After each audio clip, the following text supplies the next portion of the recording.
বিশ্বকর্মা পূজার দিন আমি, দীপদা এবং অঙ্কন তিনজনে বেরিয়ে পড়েছিলাম বাপিদাকে সারপ্রাইজ দেবো বলে। তো না জানিয়ে কিন্তু আমরা বাপিদার বাড়ির উদ্দেশ্যে রওনা দিই। আর রওনা দেওয়া মাত্রই দেখতেই পাচ্ছ রাস্তার কন্ডিশন, ওরে বাবা, জলের মধ্যে মনে হচ্ছে যে সাঁতার কেটে কেটে যেতে হবে। রাস্তায় বাইক চলছে না জাহাজে করে যাচ্ছি সেটাই কিন্তু বোঝা মুশকিল হয়ে যাচ্ছিল আমাদের পক্ষে, কারণ আমরা কিন্তু এরকম রাস্তা সাধারণত দেখে অভ্যস্ত নয়।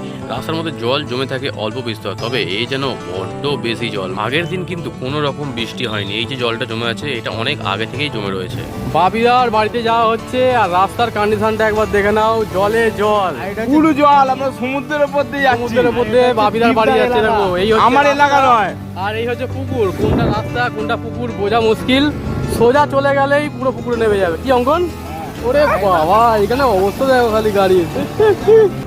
চলে এসেছি আমরা বাপিদার এখানে, আর এখানে রয়েছে কে কে দেখো, দীপদা রয়েছে, সাথে রয়েছে অঙ্কন, আর আমাদের লেজেন্ডারি বাপিদা এখন ঘড়ি ওড়াতে ব্যস্ত। প্রচুর হাওয়া চলছে আর তার মধ্যে উঠছে ঘড়ি, এরকম এক্সপিরিয়েন্স আমার কাছে একদম প্রথম। তো আমাদের দিকে ঘুরি টুরি সেরকম ওড়ে না, তো সেই কারণে বিশ্বকর্মা পুজোর দিনকে চলে এলাম বাপিদার এখানে একটু এনজয় করার জন্য। আমরা যেই না গেছি বাপিদা বলেছে যে আমি ড্রাগন মাঞ্জা কিনেছি 2800 টাকা দিয়ে, তো আজকে কিন্তু সবাইকে কেটে পুরো সাফ করে দেবো, মানে কচু কাটা করবে, এরকম একটা প্ল্যানিং করে বিশ্বকর্মা পুজোর দিনকে বেরিয়েছে বাপিদা। এই তো এই হলো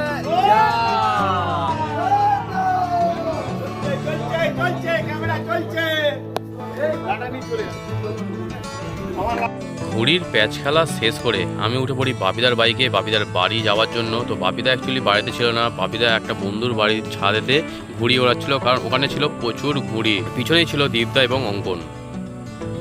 চলে এসেছি আমরা বাপিদার বাড়িতে, আর বাপিদার বাড়ির বাগানটাকে দেখো, কি গাছ নেই, লেবু গাছ, ফুল গাছ, উপরেই রয়েছে লাউ গাছ, এখানে আবার জাম গাছ বসছে দেখো, ছাদের উপরে জাম গাছ, পেয়ারা গাছ, ওরে বাবা, ডালিম হয়ে আছে। ডালিমগুলোকে দেখায় তোমাদেরকে, এই দেখো আমাদের ঠিক সামনে রয়েছে ডালিম গাছ, আর ডালিম গাছে কিন্তু এই সাইজের ডালিম হয়ে আছে, আর এখানে উচ্ছে হয়ে আছে। এত বড় একটা বাতাবি লেবু, ও বাপিদার বাড়ির ছাদে এসে আমরা আবারও ঘুড়ি ওড়াই, এবং এই ঘুড়িটা কিন্তু আমি ছোটোবেলায় অনেক ওড়াতাম, তবে বড় হওয়ার পরে আর কখনোই আমি ঘুড়ি ওড়াইনি। তবে এখানে এসে মনে হচ্ছিল যে আবার আমি আমার নিজের ছোটোবেলাটাকে ফিরে পেয়েছি। তো খুব আমরা আনন্দ করছিলাম। অনেকক্ষণ টাইম কাটাবার পর সন্ধে সন্ধে অবস্থায় আমরা বেরিয়ে পড়ি আমরা আমাদের বাড়ির উদ্দেশ্যে। আর আবার দেখতে পাচ্ছ আমি, অঙ্কন এবং দীপদা তিনজনে কিন্তু চলেছি সেই জলের মধ্যে, মানে জলের মধ্যে বাইক চালানোর যে অ্যাডভেঞ্চার সেটা কিন্তু ফুলফিল হচ্ছিল।